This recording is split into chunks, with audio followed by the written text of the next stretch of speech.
DNA is present in every living thing, including humans. It carries our genetic information, passing our traits onto the next generation. It also allows us to trace our origins down to our earliest ancestors. It also works the other way. By analyzing the DNA of ancient humans and pre-humans and comparing it with ours, we are able to discover more accurate information about our origins. The following are but some of the many things science has learned from studying ancient DNA.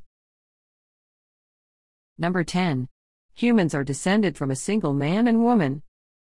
According to the Holy Bible, every human is a descendant of Adam and Eve, the first humans to ever live on Earth. Science partly backs this theory, albeit with some interesting differences. First, the scientific versions of Adam and Eve were not the first humans ever. Second, we're not their direct offspring. Instead, every man is descended from the man, and every woman is descended from the woman. Scientists call the man Y chromosome Adam and the woman mitochondrial Eve. Y chromosome Adam lived in Africa sometime between 125,000 and 156,000 years ago. Mitochondrial Eve lived in East Africa sometime between 99,000 and 148,000 years ago. Unlike the biblical Adam and Eve, it is unlikely that Y chromosome Adam and mitochondrial Eve ever met, although they could have been alive at the same time. Scientists concluded that Y chromosome Adam was the ancestor of all men after sequencing the Y chromosome of 69 men from 7 different ethnic groups. For mitochondrial Eve, they tested the mitochondrial DNA from the 69 men as well as 24 other women. However, the timeline for Y chromosome Adam is debated, since other studies have concluded that he could have lived between 180,000 and 200,000 years ago, or even from 237,000 to 581,000 years ago. Number 9. Different species of early humans interbred. In 2012, archaeologists unearthed a bone fragment from Denisovan cave in Siberia. The bone was part of the shin or thigh of an ancient human they named Denisovan 11. DNA tests subsequently revealed that Denisovan 11 was female, lived around 50,000 years ago, and was over 13 years old at the time she died. She was also a hybrid of 2 species of early humans, the Neanderthal and the Denisovan. Denisovan 11's father was a Denisovan, and her mother was a Neanderthal. Interestingly, Denisovan 11's father was also a descendant of a Neanderthal-Denisovan hybrid. However, unlike his daughter who was a direct descendant, his hybrid ancestor lived between 300 and 600 generations before him.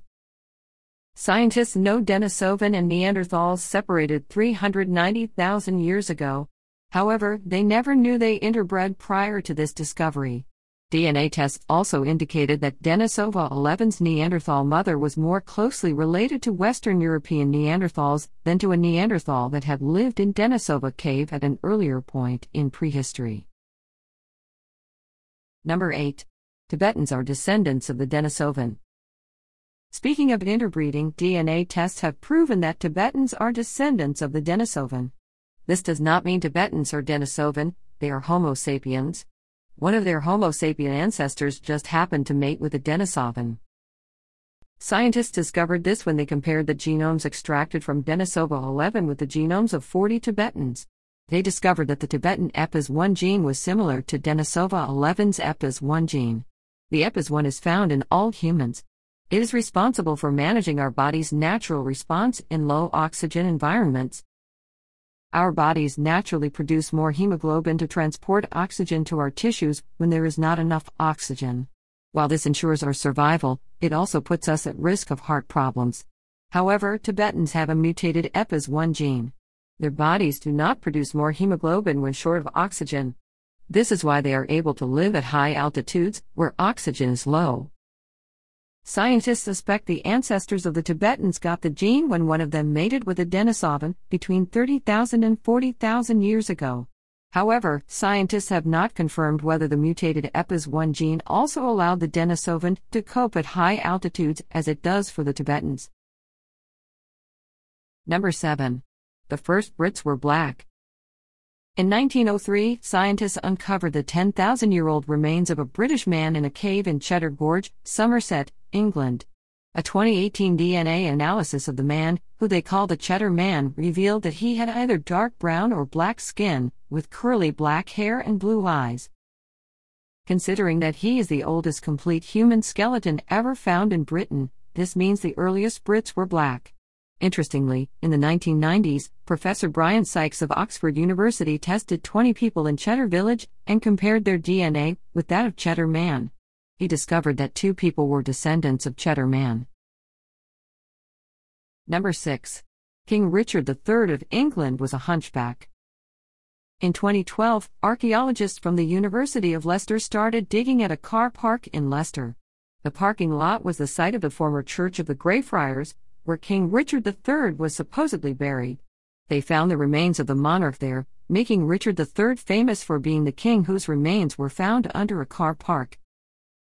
Scientists confirmed that the skeleton truly belonged to the king when they tested its DNA against that of a living relative. The skull also had damage which matched fatal head injuries King Richard III sustained during the Battle of Bosworth. They also found something else.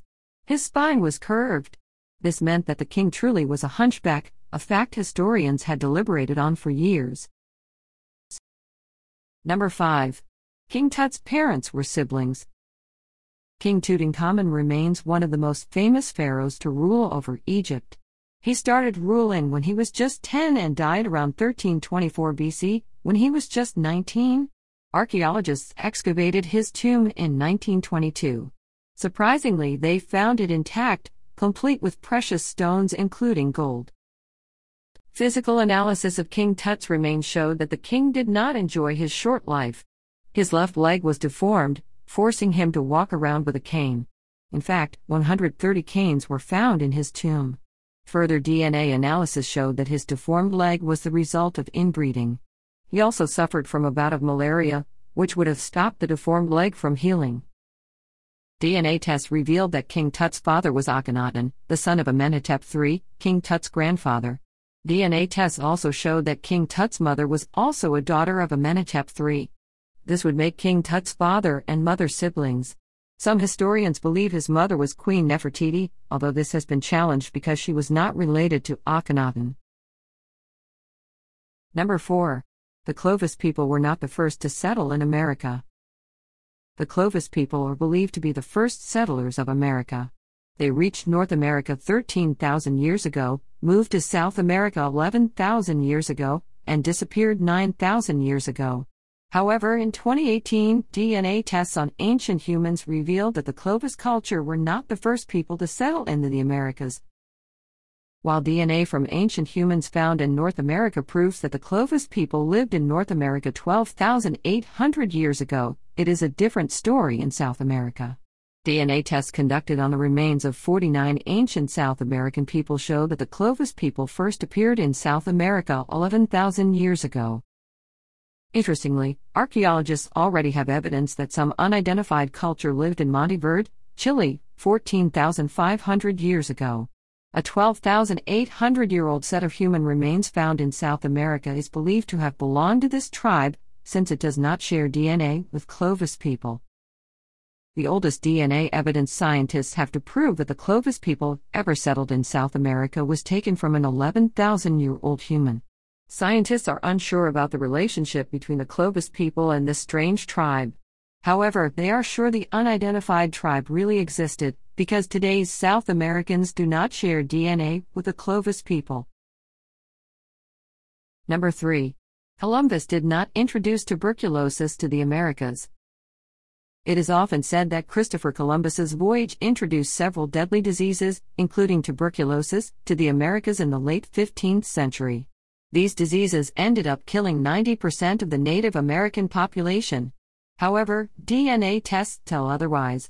Seals introduced tuberculosis to the Americas long before Columbus arrived.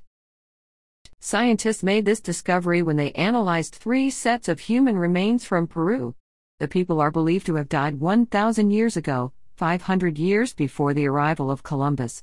DNA tests revealed the strain of TB they had is closest to the strain found in infected seals and sea lions. Europe, Asia, and Africa were experiencing deadly tuberculosis epidemics at the time the Peruvians died. Scientists suspect seals and sea lions somehow got infected during one of the epidemics in Africa and unwittingly took it along when they migrated to the Americas. The Peruvian natives contracted the mutated strain of tuberculosis when they hunted the seals and sea lions for food. This does not mean that Columbus and his men were completely innocent, however. For all we know, they probably still introduced the deadlier European tuberculosis to the Americas. The tuberculosis in America today is of European origin. Number 2. Descendants of the Vikings are at risk of emphysema. A 2016 paper by researchers led by the Liverpool School of Tropical Medicine revealed that Viking descendants have a higher than usual risk of developing a serious lung problem called emphysema. Normally, smokers are the likeliest to suffer from emphysema.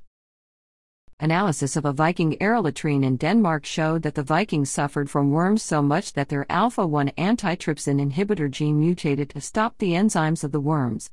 The human body naturally produces inhibitors to stop powerful enzymes secreted in our bodies from digesting our organs. However, for the Vikings and their descendants, the A1 inhibitor's increased ability to deal with the enzymes secreted by the worms also decreased its ability to stop the enzymes secreted in their bodies from digesting their organs. Today, the mutated A1 inhibitor is useless, since we now have drugs to deal with worms. But DNA tests show that the descendants of the Vikings still have the mutated inhibitor. This means the descendants of the Vikings are left to cope with their body's inability to deal with their own enzymes, leading to lung diseases. Number 1. Malaria contributed to the fall of ancient Rome. Researchers have always suspected that malaria contributed to the fall of ancient Rome. However, they have now confirmed that malaria did indeed plague ancient Rome and contributed to its demise.